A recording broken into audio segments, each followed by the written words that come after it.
Right now marks part 2 of our Fast Friday with Bryan Kehl. We just played for him a soundbite of Dennis Pitta calling out Bryan Kehl's style or lack thereof. You've had roughly 2.5 minutes to think about this, Bryan, to come up with your response. First of all, I'd like the side camera to just, let's just let the viewers, just get a look at, my style, and we'll just let the viewers decide Bryan Kehl or Dennis Pitta. Okay, you decide. First of all, just throw that. I like the polka dot socks, dude. Yeah, I mean, really do. Dennis is like a preschooler, and I'm a PhD. So he's not even in the same universe as me. And as far as him calling me out on this show, basically what happened is the day that he had his ultra tight kids jeans on, and we all made fun of him. We all made fun of him. That night we played basketball, and I shut him down on the hardwood. I was careful, very careful not to bump his hips. Don't mess with those hips. Didn't mess with his hip, but I'm very careful. But I shut him down, as I always do, on the hardwood and on the football field. Dennis is just a little sore about that. Sorry, Dennis. Okay, speaking of sore, you told us a great piece of information from in 07. Dennis Pitta gets off a mission, and Bronco Mendenhall puts this weird move. He puts a tight end, this receiver, walk-on receiver, in your lifting group. Yes, yeah. Well, going back to Wintrich and the effect of the strength coach and the off-season workouts starting in January, Dennis got home from his mission. He was scrawny and out of shape, and he had all sorts of athleticism potential. And Bronco specifically put him in the workout group of myself and Kelly Papinga so that we could light a fire under him. Dennis, you're welcome, because we made you who you are today. You're welcome, Dennis. Okay, I have a feeling we're going to clip off that segment and send it directly to Dennis. Please It'll do. go back and forth for via months. the Twitter Please do. machine. It really Please will. do. Okay, he was just the first to take a shot at Bryan Kehl. The second was more kind of indirectly, more specifically focused on just defensive players, and it came from Riley Nelson yesterday, talking about how we need more of an offensive presence with analysts on BYU Sports Nation. Here's soundbite number 2. What do you bring to the table that's better than, say, Bryan Kehl, David Nixon, and Brian Logan? Those guys, being on the defensive end of this, it's see ball, run ball, tackle ball. It's much more of a dance. There's elegance and rhythm and so much more to offer, from the offensive perspective. There you go, Bryan. If that came from anybody other than Riley Nelson, it would hold credence. Riley Nelson is one of the toughest football players I've ever seen, or any of us have ever seen. And he happens to play quarterback. Riley Nelson is a linebacker playing quarterback, okay? This is the irony of that statement. Riley played the quarterback position, how a linebacker would play the quarterback. Oh, see defender, run through defender, try to get the first down. That's how he played quarterback. So it's kind of ironic that he comes at us as being simpletons, as not being finesse, as not having schemes. That's how Riley played quarterback. I love it so much. Come on, Riley. You got to come up with something better than that. I love it so much. Riley, you would have made a fantastic linebacker. He was probably close to playing safety. It was. He would have been good. It could have been good. Yesterday we had a fun conversation. Best quarterback running back combo in BYU history. I said Doman Staley. Spencer said Unga Hall. What's your opinion? Because you played with Unga Hall, Beck Brown. Wow. I've never thought of it. That's tough. So the jury's still out. This year, those two could trump it. They could end up on top. They could end up on top. If you go the combined potential of the two of them, I would put the two that we have right now. That's the combined potential. Doman Staley was so good. He was so good. I mean, it's just a shame that his body couldn't hold up to his just explosiveness. I mean, I see him today. He lives not far from me. He looks like he could go out there and play today. And he just is just a physical specimen. I don't know. I don't know that I could pick. I'm going to say this. I'm going to give some props to my guys right now, Taysom and Jamal. This year they're going to become the greatest. This year they're going to do it. Wow. This year. That's what I'm going to say. What does it take for them to be the greatest? I have that much faith in their potential and that they're good. It's going to come together this year. Okay. That's quite the list. They could. Yesterday I noticed something on social media, or maybe it was a couple of days ago. You got fired up.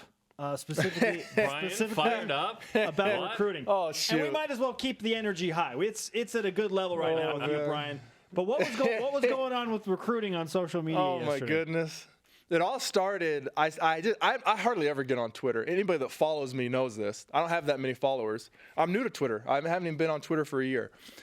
I happened to be on there. I noticed Simi Fajico. He's a receiver at my alma mater, Brighton High School. Fantastic football player, trying to decide where he's going to go.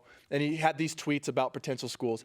I tweeted at him and said, hey, look at all these Brighton Bengals that made it to the NFL. Oh, by the way, they all went to BYU. Wink, wink, nod, nod. Just kind of a joke. And I said on there, just saying.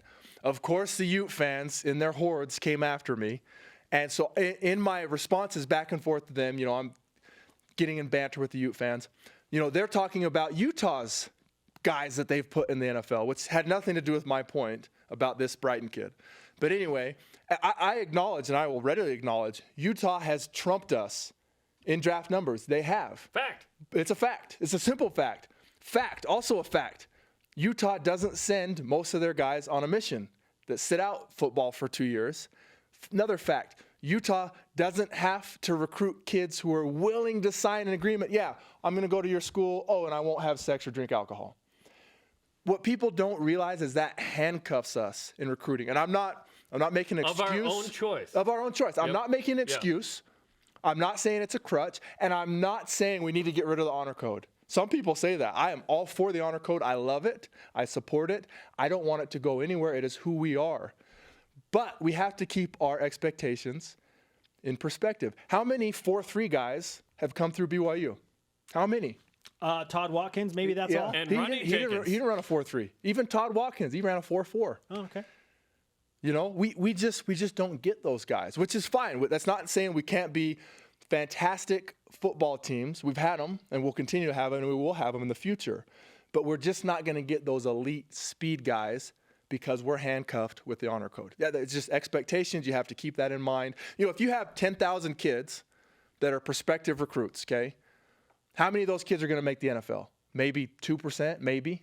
Okay. Yeah, we looked it up. It's like 1%. Okay, so 1%. Okay, so college to the NFL. So every school can recruit these 10,000 kids. 1% of them are going to make the NFL. Okay, how many of those 10,000 can we recruit? Maybe 1,000.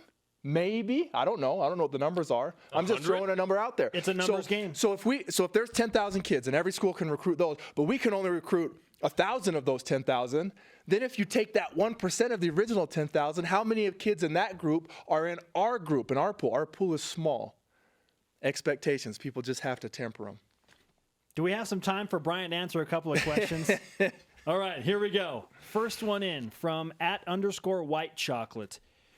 And I'm gathering he's going for an either or here. Would you rather play Utah again or play this year's November schedule? So you can either have this year's November schedule with Missouri and Fresno State and Utah State, or you can play Utah and then whoever else. What would you rather do? This year?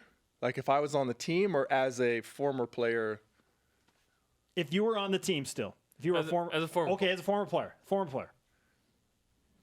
Who do we play in November? Missouri, Utah State, Fresno State, San Jose State. Or Utah and... I'd rather play Utah. Or you get Utah. I'd rather play Utah. Why? Because it's Utah. I'd rather play those first... I'd rather play Nebraska and UCLA and Michigan. I'd rather play them than Utah. But in that November one, the only one that kind of is the Missouri, but those other ones, I'd rather play Utah. Second question from @Dave R. Welker. If BYU is going back to the bend but don't break philosophy, what was their philosophy last year? Last year they did have the philosophy in the classroom or the philosophy that suited up and went onto the field. Because the philosophy that suited up and went out onto the field, that product that we put on the field was, let's just do our own thing. Oh, there's a guy running free down the middle of the field. Oh, crap. That was your coverage. No, that was your coverage. Throwing their hands up in the air. Stupid, okay? Our philosophy was bend but don't break. and it worked. I'm not a fan of that personally. I'm not. I don't like it. But it works. If I was the D coordinator at BYU, I would be way more aggressive. But that's just me. I'm a gambler. I'm gonna roll the dice. I'm gonna take my chances. That being said, you have to look at your personnel. Okay, we don't have press corners. We don't have 0-man corners. We cannot zero blitz like other teams can.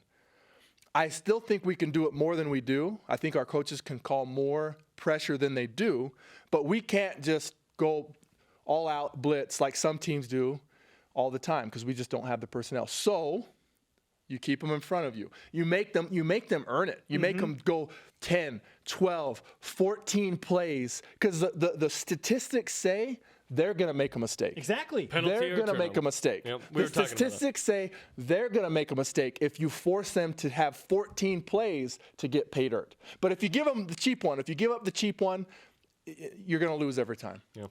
At Bryson Webster. Yo, Brian, how much better do you expect Harvey Longy to be this season? Who do you like most of our linebacker core? I expect him to just be light years ahead of last year. You're always going to improve from year to year. He's a year older. He's more mature. He switched positions. Yeah, hopefully, yeah. I mean, he's new to linebacker, great athlete, great football player. I expect him to be better. I expect all our guys to be better. My favorite linebacker, it's not even close, Fred Warner. That's my guy.